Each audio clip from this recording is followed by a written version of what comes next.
Eddy stone नथ बनवण्यासाठी eddy stone 0.3 wire stone घालून वायर रॅपिंग करून घ्यायची. नंतर दुसरा स्टोन ॲड करून वायर रॅप करून घ्यायची.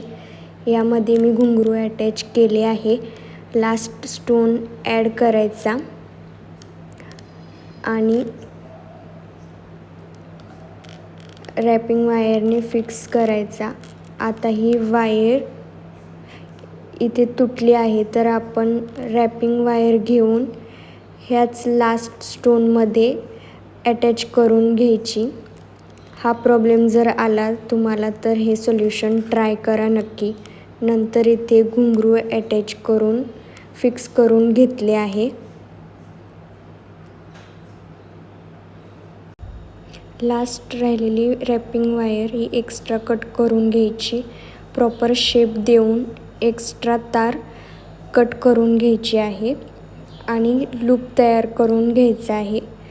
नथ आपली इथे पूर्ण तयार आहे.